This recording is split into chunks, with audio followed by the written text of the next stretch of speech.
Hey guys, what is up? What's going on out there today, this morning? Happy Saturday morning. Where are we here? Getting near the end of August, man. August 28th. September is looming. Guys, hope you're having a great start to your Saturday, whatever you got going today. Hopefully some good tennis, either singles or doubles today or this weekend. And look, we're going to continue with the theme today, which we've been working on the last 3 days, which has been with a topspin, your topspin backhand. And one of the questions that seemed, or one of the responses that seemed to come up fairly often, hey Rich, good morning. Lefty, hope you're having a great start to your day there, Alameda, California. One of the responses on the questionnaire that got so many people have filled out in the last 2 days has been consistency, right? How do you get consistent with the topspin backhand? And really, I think most players think about that in terms of consistency, in terms of the end result, right? Which is the swing, and you go out through the ball. And how do you consistently at least make sure that the ball stays in play? But a little bit better than that, that you've got some safe margin over the top of the net, and that you've got some depth, right? So that you're not always, short with it, where you're giving away an offensive opportunity. So look, let's talk about consistency. And to me, consistency, I've got a little video here that I want to tee up here for you. And what I'm going to show you is just a couple of repeats here on just a typical backhand drive. And so look, the first thing with shot consistency is, again, the end result, consistently being able to, let's say, not make an unforced error, right? Be able to do what you want with it. Well, the very first thing is got to be spacing, right? And you have got to make sure, like this incoming ball, and I'm telling you, as we get older, the ball that comes directly at you is really a much tougher ball footwork wise to create spacing on, rather than if someone just, if you're right-handed and someone plays a ball over here to your left, it's much easier to just move over there than this one here where you got to get out of the way. So number one is that if you want to be consistent with your topspin backhand, if you want to be consistent with any shot in the game, you've got to create the right spatial distance, right? There is a distance between you and the path of that incoming ball. And the sooner you get set up on this, right? The sooner that you can create that spacing with your feet, you can always, if you need to, you can make little minor adjustments at the last second, right? To be able to really create the perfect, ideal, unique spacing for you. Everyone's slightly different, right? In terms of, it could be arm length, it could be whatever, racket length, but everyone's going to be a little bit different. And for me, this is kind of mine right here on this particular shot. This is where I feel comfortable that I can consistently really make the stroke technique simple. And that's really where we get to be consistent on shot making, is that you get to make the technique of the swing, whatever that is, right? Whatever the swing shape is before contact, whatever the contact point is, and whatever the post-contact swing shape is that the more you can minimize and go minimal on stroke technique, the more consistent you're going to be. And it all really starts right here with spacing, right?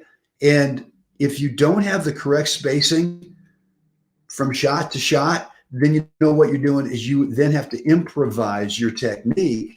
And once you start to improvise technique, that's when you become inconsistent. So there you have it. Let's see what else we've got here. Let me see if we've got some more. I think I might have a different one in here. Hold on for a sec here.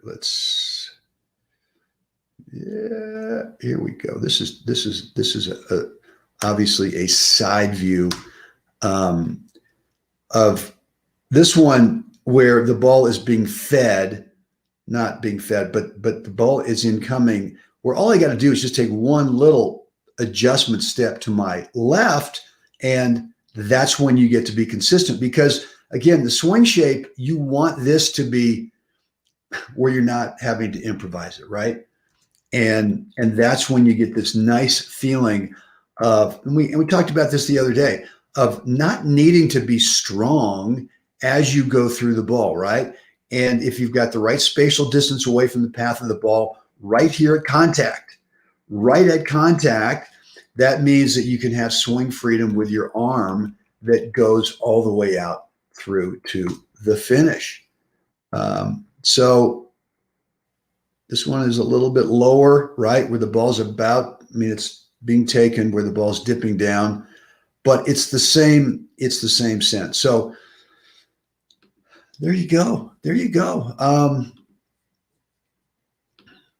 Hope that makes sense. So look, what else? We got here. Shall we track the ball till we hit it? I usually lose the ball track when it's a few feet away and start focusing on target. Yeah, I mean, to me, that's the classic peeking, right? Peeking, where we look up to see what might be going on over there in singles with the opponent or in doubles with both opponents. And what happens is that's, to me, an opportunity to really second guess shot choice.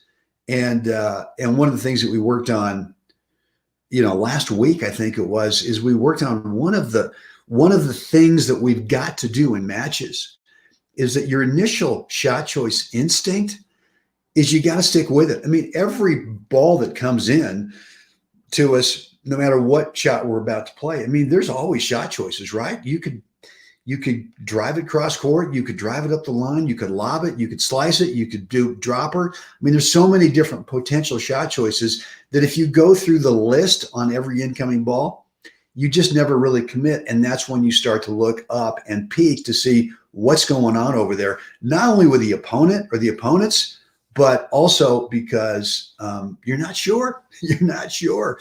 So you got to stay committed.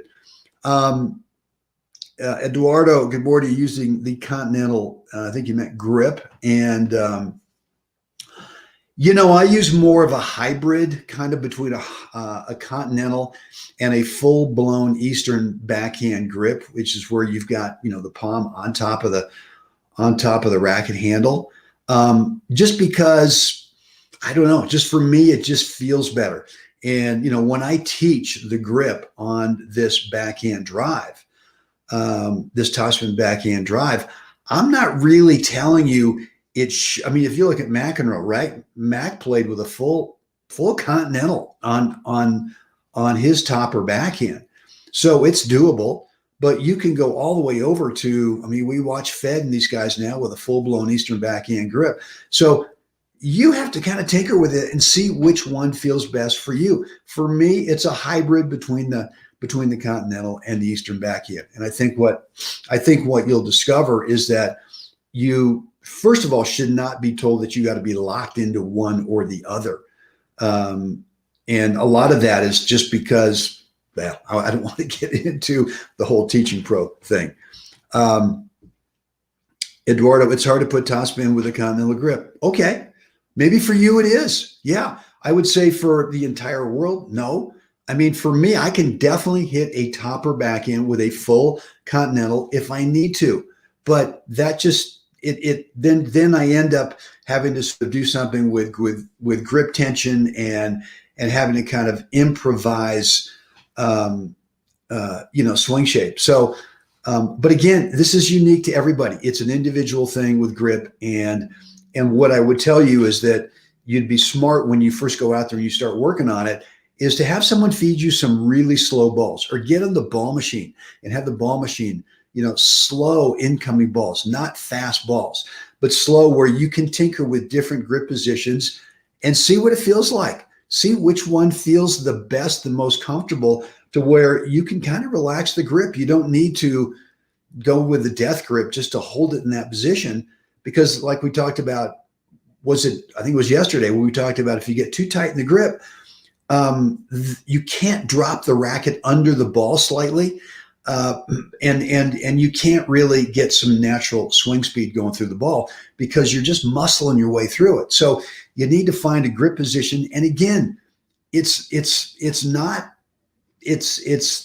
important that you have one specific way of doing it. You got to find yours that works for you. And so, all right, Eduardo, it's easier with Eastern, I think, to create more spin. That's great. That's great. Then do it. Let's do it. If it works for you, and if you can be consistent with it, then absolutely do it. For me, I'm not consistent if I go full blown Eastern backhand grip. I have a tendency to top it too much, right? And for me, if I top it too much, either it might dip into the net too early, or it lands short and just sits up over there. But again, that's me, right? That's why I go with the hybrid grip. If for you, you can get more top that sort of solves the two problems. Number one is making it high enough over the top of the net where you can be consistent. But number two, you get enough spin that with whatever that height is, it brings itself back down, right? So, I mean, if there's someone out there telling you there's only one way to do it, I just disagree. I disagree. Of course, you probably know that I don't always agree with everybody on everything. Why would I? All right, guys, that's it for me today. I am going to come out with a new course, and it's going to be really simple. I'm going to break down this topspin backhand rally ball drive, and we're going to make it offensive, just like we did with the forehand a few weeks ago. We're going to make it a drive that is offensive, that's going to produce opportunities for you to really be able to take charge of the point. And so, look, I'm going to break it down into, it's really 7 specific must-have fundamentals. And we worked on one of them already today, is that you have to create spacing if you want to be a consistent shot maker. If you're lazy with your feet, and look, I see a lot of players go out there in the warm-up, whether it's short court or whether it's back in the baseline, and they're lazy for the first couple of minutes with their feet in terms of being disciplined to really create the right spacing from the first ball. And what happens when you're doing that for those first 2 or 3 minutes, you're telling your brain, hey, this is what we do. We don't, and that's not what you want. The other thing I would tell you too is that for the next 30 days, when you're out there and it's your turn to pull a ball out of your pocket and start the rally, don't start it with a forehand. Drop it exactly on your backhand side, the right spatial distance away from you, so that you can get the feeling with a dropped ball. Obviously, there's no incoming speed on that, so you can really feel what the grip is. You can feel the contact. You can feel the spacing. And I would tell you, for the next month, every time you start a rally, don't do it with the forehand. Start it with the backhand. All right, what do we got here? Eduardo, I know it's upon each player to use what's comfortable, and I agree. Thanks. Have a great weekend. Yeah, man, you too, as well.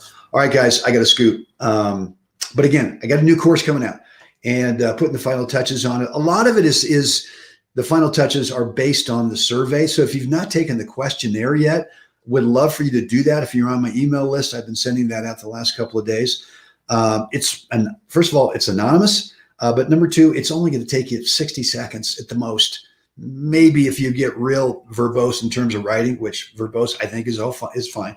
But it's just a couple of minutes at the most. And I would love for you to do it. So part of the course is going to be me answering the questions. And, the question is, what's your number one question about your topspin backhand, that if you could get it figured out today, that you think it would be a whole lot better.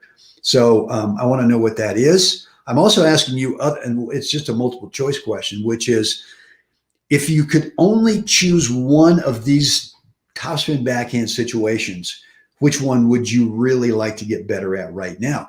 And, there's the topspin backhand passing shot, the topspin backhand return to serve, the topspin backhand rally ball. And so there's really two questions in there that I would love to hear from you. That's it, guys. I could go on about this stuff forever, but I don't want. I got to go on. Guys, it's time. We all got to get out there, help someone else have a spectacular day. Guys, I'll see you again tomorrow.